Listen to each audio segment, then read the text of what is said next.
What's up, team? Sean from Vestalive here, and today we're going to talk about Roblox. Yeah, Roblox, the wildly popular game. Some say could be the real metaverse. Some say stopping other games from getting attention out there with a huge developer community and lots of people using it. Yeah, that Roblox. Here's the problem, though. In their most recent earnings on August 9th, we got some relatively less than ideal news, but I want to talk about it and share some of what they shared in their presentation.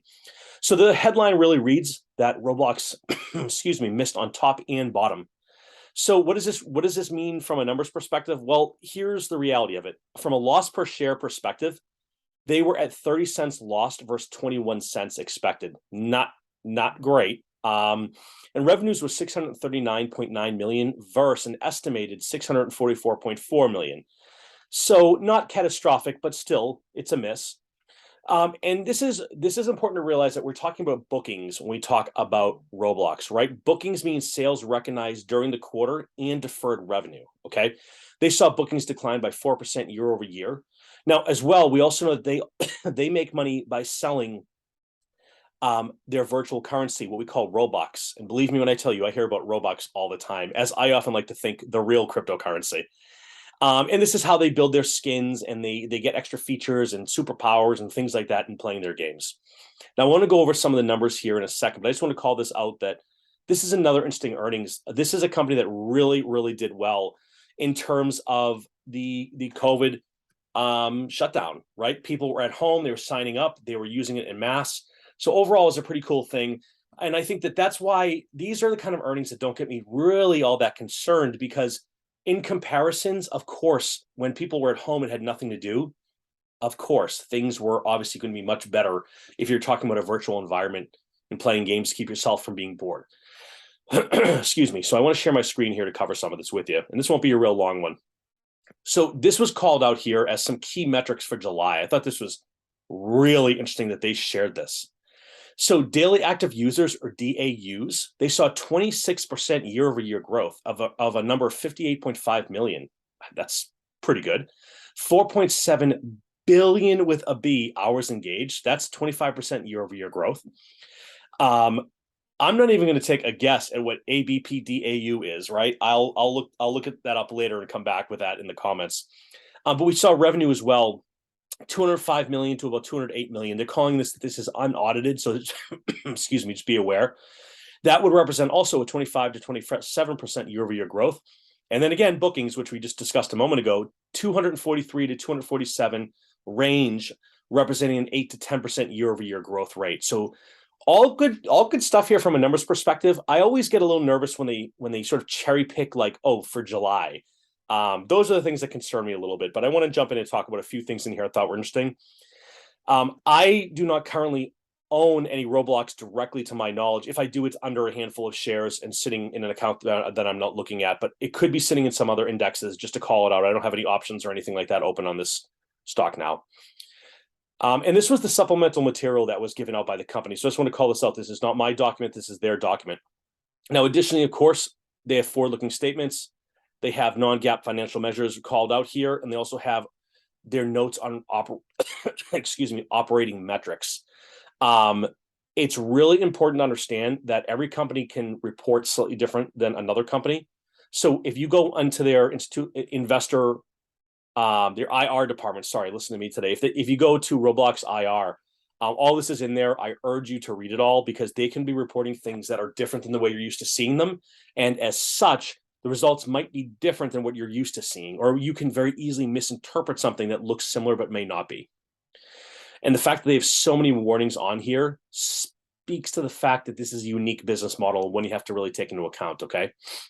So just to call this out, like, this is exactly what they're talking about in terms of the level of complexity, right? Like $27 on the Roblox platform is 2,700 Robux. They then spend those Robux, typically within 3 days. In my house, it's usually within 3 minutes, on the platform to purchase things. They have what are known as durable virtual goods, and they have consumable virtual goods. I like to think about this in terms of like some of the skins you might buy for your characters versus like a power-up for a character. Yeah, I know I'm talking about power-ups and skins, but this is really the future, especially if you're looking at the way things are going to be with more and more of these metaverse-style companies down the road.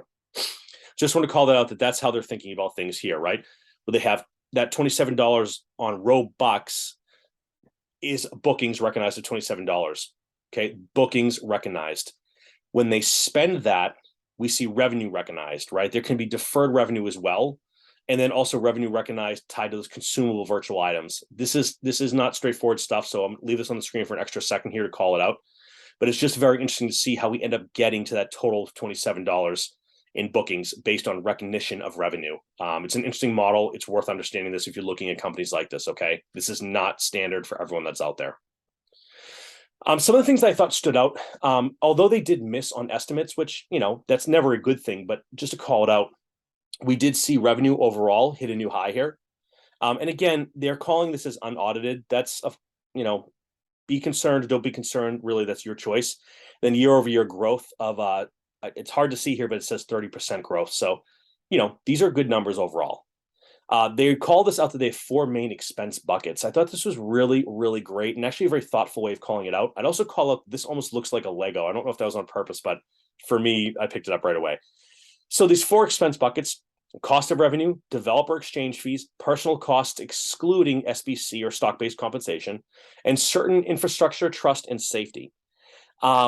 So I want to call this out for a second here. I think it's really interesting that cost of revenue is nothing new to anyone, right? You have to pay for the things that you're going to sell, right? There's a margin on them, there's a profit on them. The ones that I'm going to call out here are developer exchange fees. So what makes Roblox so unique and so sort of engaging is that they have the platform, but then developers come and develop their own games that go onto the platform, and they have to pay those developers in different ways.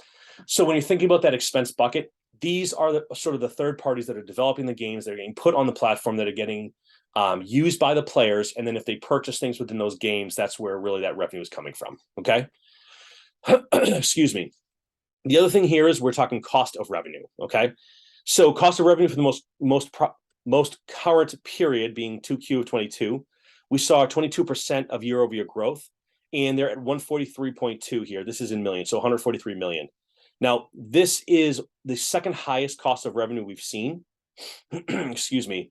However, we can see it's not growing like it was in the past. So again, these aren't bad things to be aware of. Developer exchange fees are one where I sort of, in a sense, don't mind if this is really going through the roof. I want more developers on here. I want them building more interesting things. I want to hear my kids talking about new games they're playing. It means that it's a good company with good stuff on the platform. So again, typical pattern here, right? We can see that overall, we're sort of trending down a little bit here. That overall year-over-year growth rate of developer exchange fees is down to only about 10%. So I'm looking to see some more growth here in the future. That's going to be a call out for me personally. Personal cost, right? Stock-based compensation. I don't want to touch on that. Infrastructure, trust, and safety. This is really interesting because you have to remember they're operating a platform. That platform requires putting actual things in place to ensure that kids are kept safe, money is safe, people aren't advertising things that people shouldn't be seeing. There's been a lot of stories that have come out, and they've always done a great job of squashing them. But I just want to call that out, that as this platform grows, I think what this screen is really showing is there is somewhat of a linear growth rate in cost for trust and safety. So something to be aware of, that as revenue continues to climb and users climb, we may see an increase in these costs. However, the growth rate of it does seem to be going down over time. So that's a good trend if we can grow it, but at a slower pace over time. That's the kind of thing I'm looking for here as well. And I don't want to go too much into the numbers. I don't generally get into this on these. But I just want to call it out that there are a lot of things to be considered here from a financial measure reconciliation perspective, as well as some other pieces here. I just don't get into them because non-GAAP financial discussions take a lot of understanding of accounting, and not everyone wants to go into that in detail. And again, I think this is where we saw sort of the hit to the stock yesterday, although today they're doing okay. Bookings are evening out. Maybe the occasional pop here or there, but they're evening out, right? From Q1 to Q2, about the same. Yes, slightly up, but about the same. And of course, we saw the miss there. So, not great. And the only other thing I want to call out too, I want to get to it here, is the net cash perspective. This is just all over the place. And again, this is non-audited, so it could be slightly different. I don't think anyone's being dishonest, but I just want to call it out that there's considerations here. Okay, that's really all I'm saying. And that's it, right? Free cash flow took a bad dive here as well. So they're spending a lot. They're trying to get operations back. The CEO did an absolutely amazing job today on an interview with Bloomberg, where he really got into the details of all these different components. I thought it was an excellent interview. It's worth looking up, Googling or YouTubing if you have a chance to do it, because he really explained the future, investing in the future, and why they have to do these things today. Um, and and and again, part of it is just this understanding that they're so early, right? They really have only been public for a short period of time.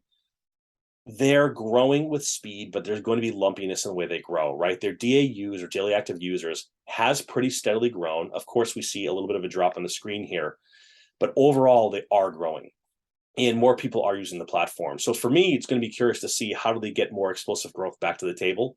How are these investments going to bring this back to all of us as investors? Like I said, I'm not really an investor right now, but certainly would consider it. Excuse me. So again, nothing in here really looks great. I think that's probably how I want to say it. Nothing looks great. Nothing looks absolutely terrible, but nothing looks great. The free cash flow, that looked pretty terrible, but for the most part, things aren't too bad. And then, of course, they break it up here. One of the things they called out that I thought was really interesting was that their age groups, the demographics by age, it's not what you would think. It's really like late teens and 20s. And I think if you had asked me that before hearing that, I would have thought differently. I wouldn't have thought that.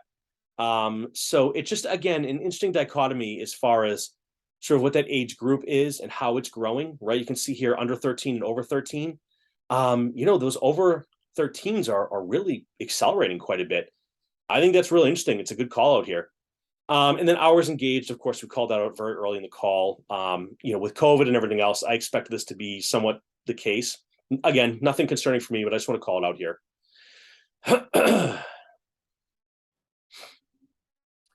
And then what I thought was cool too is you can be a user and spend absolutely no money, or you can be a user and spend money. So we can see here that the average monthly returning players, average monthly payers, and new payers all are sort of growing over time. Maybe it's a little bit flat in the most recent period, but overall, again, let's get some considerations to make here. So that's it. I don't want to go too crazy into the details because I think they're just so early. So what I want to call it out was, I never really make a buy or a sell or anything like that. That's not what I do on this channel. But what I did want to say, which is not what I normally do, is I really am looking at this as like a brand new, a brand new player in a really new space with a really big audience. And yes, things were not where they probably wanted them to be. And yes, we had expectations that weren't met. And yes, this means there can sometimes be problems. However, when you look at the big picture of how early they are, how this can equate to a metaverse experience, how you could potentially play these games in the future, and the way developers can build even more off of them, I think it really speaks to the fact that they might be more ahead of the curve than the average person thinks here. I think they've got a CEO with a brilliant vision of the company. And this is one where I certainly am going to take some consideration on if it's something I'd like to have in my portfolio. I think, as many people who watch this channel know, I typically look at that from the standpoint of like very long duration options. But when results are bad at good companies, those are the times to really think about, is it the right time? Should I wait for a better time, or do nothing? And this is one of those times to start evaluating where you want to be. So with that, that's it. Not too much info here. I just had to do one on Roblox since I see it every day in my house. So thanks so much for watching. Hope you enjoyed it. If there's any companies you want me to dive into, feel free. I actually really enjoy this, so feel free to have me dive into anything. I'm happy to do it. With that, have a good one, everybody. Thanks so much for watching.